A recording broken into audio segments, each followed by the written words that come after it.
Dia katakan ini adalah apa tadi, bukan kecelakaan lalu lintas, pembunuhan. Pembunuhan.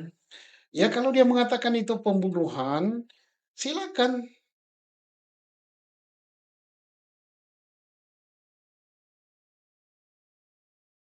Ada sidang PK 6 terpidana yang sedang Ya, berlangsung ini ya, ini kasusnya Vina dan Eki ya Pak. Itu ya, kan jaksa penuntut kan mengajukan kontra memori. Pendapat Bapak terhadap kontra memori ini apa Pak? ya kontra memori pertama dari namanya ya. Ya, Kontra memori. Berkali-kali saya mengatakan, Mbok ya dirubahlah namanya. Jangan kontra memori, tanggapan jaksa gitu. Karena kalau tanggapan kan bisa setuju, bisa tidak ya. ya. Kalau kontra artinya itu seolah-olah Sudah perang, pasti lawan. mengcounter Ya, apa yang dinyatakan oleh PH. Karena penasihat hukum mengajukan memori PK, jaksa mengcounter dengan kontra memori. Lah ini gimana mau apa namanya mendapatkan kebenaran untuk keadilan? Kalau dikonter berarti yang benar adalah jaksa. Kan maunya kan. ya. Kalau yang benar ada jaksa berarti keputusan yang sudah ada tidak boleh dirubah. Berarti yang terpidana itu biarin sampai mati di dalam penjara kayak gitu. Nah, ini kan nggak benar dari namanya ya. Itu tanggapan saya. Ke depan namanya jangan itulah. Kalau yang mengatakan, oh namanya itu sudah undang-undang yang ngatur, sudah peraturan begitu. Kan peraturan bisa diubah. Hal-hal yang jalan seperti inilah kita kan selalu perbaiki, perbaiki dulu kan. Pertama kita merdeka, pertama zaman penjajahan, kan nggak ada hukum acara. Terus ada, setelah ada diperbaiki, diperbaiki. Kan berubah. Rasa keadilan dalam masyarakat pun berubah. Oke, itu tentang kontra memori. Jadi artinya kasus ini adalah benar murni pembunuhan gitu Pak? Ya, jaksa menolak. Dia mengatakan kan ada di dalam memori apa namanya penasihat hukum bahwa ini kecelakaan lalu lintas gitu. Karena Ya. banyak saksinya dan sebagainya. Kalaupun bukan kecelakaan lalu lintas, pelakunya bukan yang ini. Apalagi kalau kecelakaan lalu lintas tunggal, nggak ada pelaku. Tapi dia katakan ini adalah apa tadi, bukan kecelakaan lalu lintas, pembunuhan. Pembunuhan. Ya kalau dia mengatakan itu pembunuhan, silakan. Di mana TKP-nya? Kan gitu kan ya. Ya. Baru ditanya TKP-nya udah gelagapan. Karena TKP para jaksa ini, para jaksa penuntut umum, kewenangan dia adalah menuntut perkara yang terjadi di wilayah hukumnya.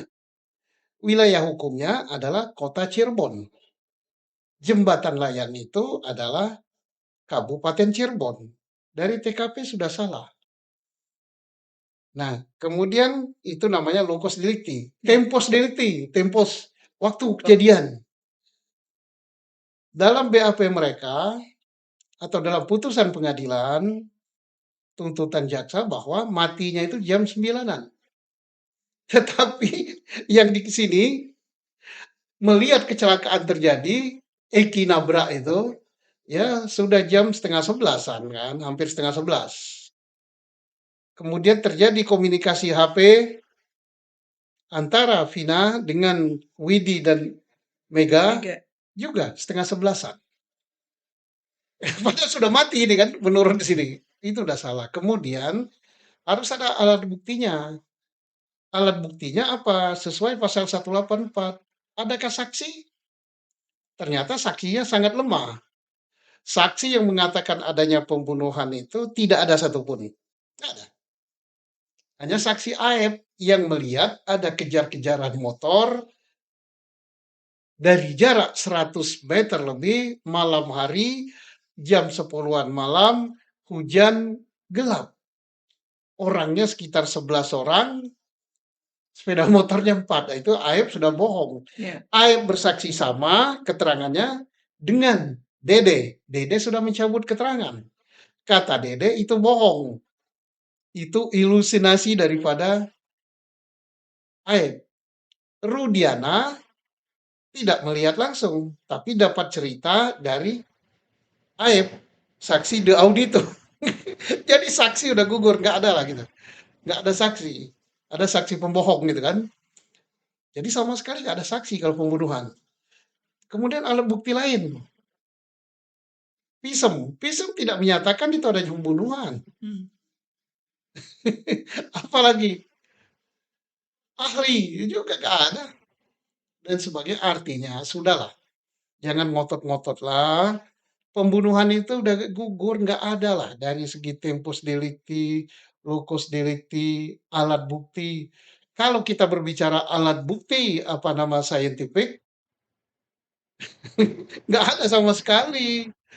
Nggak ada sekali alat bukti scientific itu. Crime scientific investigation itu nggak ada digunakan.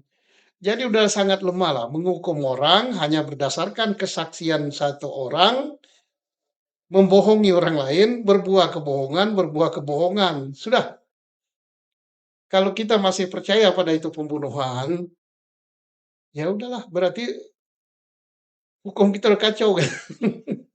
Tapi kalau dari fakta-fakta yang Bapak sampaikan tadi, bahwa perkaranya Vina dan Eki ini bukan kecelakaan lalu lintas itu bagaimana, Pak? Enggak, saya belum mengatakan ini bukan kecelakaan lalu lintas. Enggak, aku enggak mengatakan ini bukan kecelakaan lalu lintas.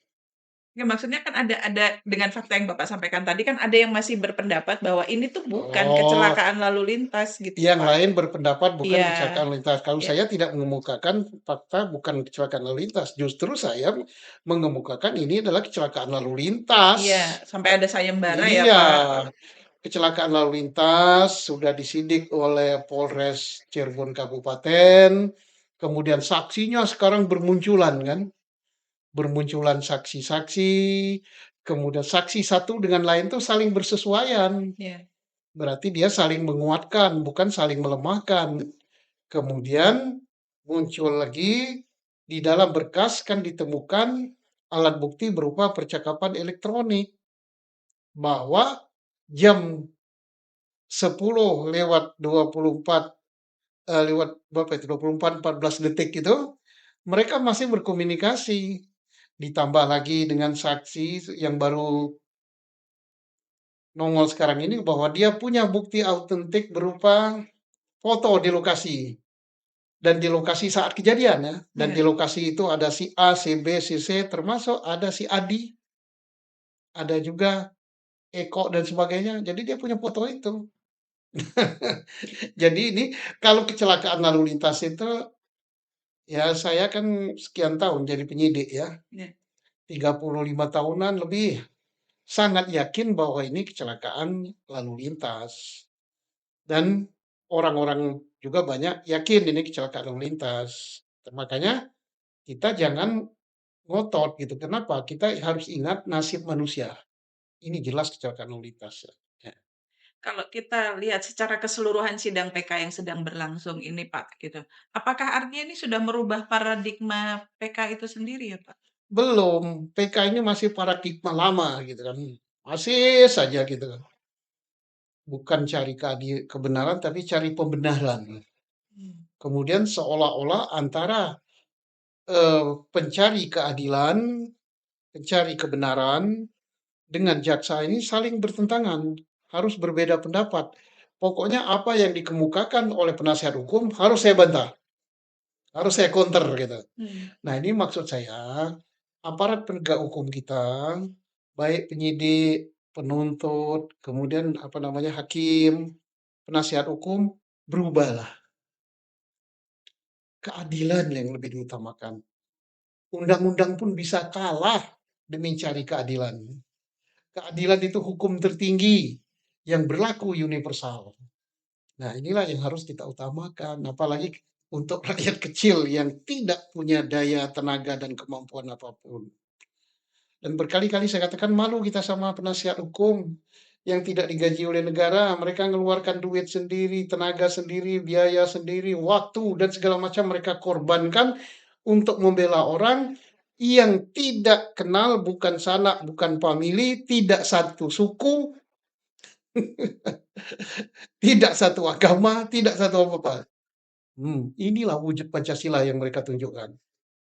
Karena kan bukan bukan seharusnya negara melawan rakyat ya, Pak. Iya, negara itu melindungi rakyat, memberikan keadilan pada rakyat. Aparat berpikir harus begitu.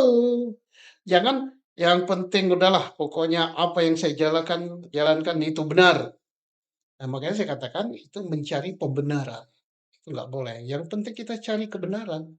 supaya keadilan itu betul-betul tegak dan tidak boleh boleh malu kalau salah. Kita akui ada kekeliruan. Nah, bagaimana menghadapi kekeliruan ini sesuai aturan yang bermain di institusi itu.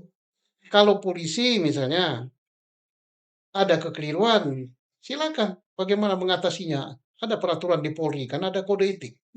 Keliru itu disengaja apa tidak, seberapa berat kekeliruan, kemudian harus menanggung sanksi sebesar apa atau tidak. Kejaksaan juga begitu, pengadilan juga begitu, supaya hukum itu tegak, aparat kita tambah cerdas, tambah mampu gitu. Itu yang diharap.